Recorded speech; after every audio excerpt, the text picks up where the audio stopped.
vehicles too. If you notice a van or an SUV sitting in the parking lot during service, or even a regular car, just make note of it.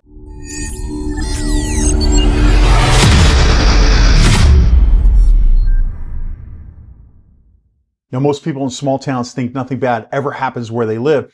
But just the other day in Mayhill, New Mexico, that idea was shattered when a man showed up at a church with an AK-47 and he started shooting. I'm Keith with Christian Warrior Training, and here's what happened. On Thursday night, November 6th, a man armed with an AK-47 style rifle tried to break into Mayhill Baptist Church. Now, deputies say he fired multiple rounds at the building while trying to get inside, and thankfully, he never made entry in there. Now, deputies from the Otero County Sheriff's Office got the call around 6:45 in the evening. When they arrived, the suspect had already left in a dark blue van. Now, a short time later, another deputy spotted that van heading west on Highway 82. Now, with help from the New Mexico State Police, they made a traffic stop and took the man into custody without anyone getting hurt. Now, inside the van, they found the rifle. The suspect was booked into the Otero County Detention Center on several felony charges, including desecration of a church, shooting at a dwelling or occupied building, and criminal damage to property. Now, his name hasn't been released yet, and the investigation is still active. Now, let's talk about why all of this matters. Now, a lot of people believe rural areas are immune to this kind of thing. They think that evil only happens in big cities, but that's not true. Evil shows up everywhere that it possibly can. Now, this man didn't target a church in a major city. He went after a small church in a quiet mountain town where people probably never expected anything like this to ever happen. And that's why rural churches need to take security just as seriously as anybody else. In places like Mayhill, law enforcement might be 20 or 30 minutes away. Until they arrive, it's up to the people already on site to protect the congregation. Now, just to clarify, that doesn't mean you're going to turn your church into a bunker. It means being wise and prepared. Now, start with a simple exterior sweep before and after each service. Walk the property, check the doors and the windows, and look for anything out of place like damage, pry marks, or even shell casings. And I want you to keep in mind that 75% of all violent incidents at churches happen in the parking lot or just outside the worship center. Now, most of them occur after service hours, so that tells us something that's pretty important.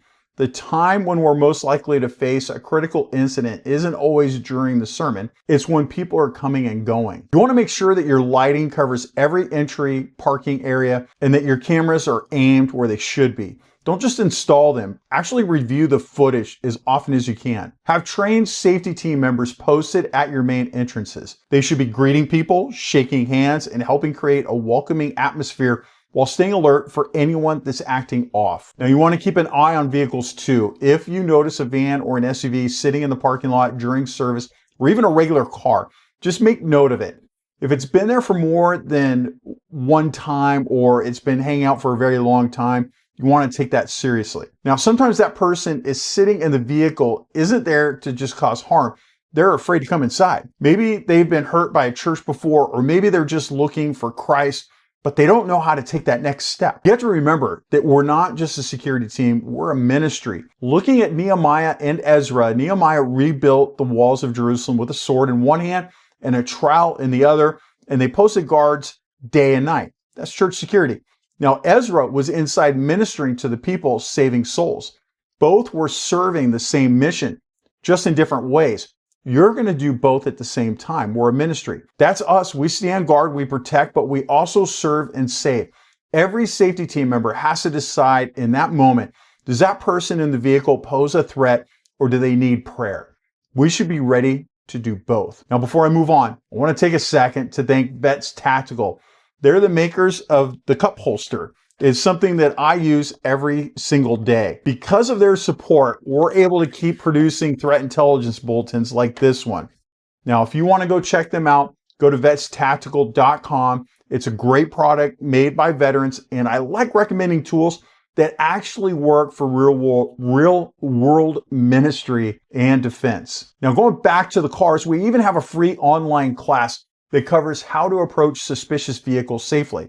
Now, so far, people have taken our free training more than 56,000 times across the 12 courses we posted, and we're still adding more as often as we can.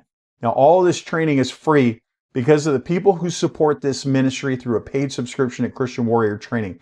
Now, those memberships help us put out these threat intelligence bulletins, build new courses, and equip churches to protect their congregations. Now, if you're one of those supporters, I want to thank you from the bottom of my heart. I couldn't do any of this without you. Now, I want to touch on something that some people don't like to hear. Every time I talk about tactics or training, someone's going to say, that's what the police are for. Now, but what if the police aren't coming? What if you live in a place where response time is 30 minutes or more? What if you live in an urban city where the police aren't going to come because there's nobody to go? We don't have to imagine it. We've seen it. Look at Uvalde, Texas. Police were there, but they didn't act quickly enough, and children died because of it. Then you can look at the LDS church attack, where the first officer arrived within 90 seconds of the first shot being fired. Now, that's an incredible response time. And even then, 4 people were killed and 10 were injured. Now, 90 seconds is about as fast as it gets, and that's still too long when evil is already inside the building. Now, that should tell us something. Nobody is coming to save us except for the Lord. That means we have to train. We have to be ready to protect our people until help arrives, or until you stop that threat. Build a direct relationship with your local sheriff's office so they know your team and your schedule.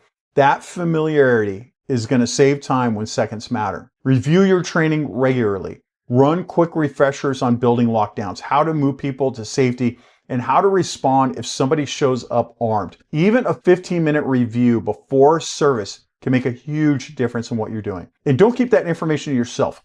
Share what you see with nearby churches and work with other safety ministries. Working together helps everyone recognize patterns and stay ahead of those threats. Now, this all comes down to stewardship. God's given us a responsibility to guard his people and his house. Now, a lot of people ask why I include scripture in every briefing.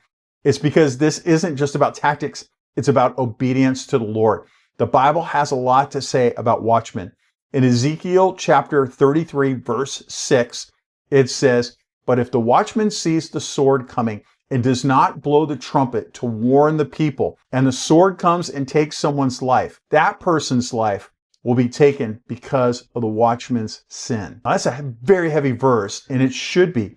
God holds his watchmen accountable. We don't get to look the other way and hope nothing happens. We're called to be alert, to warn others, and to act when danger is near. Preparedness isn't fear, it's obedience. Obedience to the Lord. When we plan, when we train, and when we stay ready, we're protecting the mission of the church. We're keeping the doors open for worship, not closing them because we're fearful. As we close, I want to remind us to pray without ceasing, just like scripture tells us to pray, to do. We have to pray for the church in Mayhill. They're probably feeling pretty vulnerable right now, and they need strength and peace.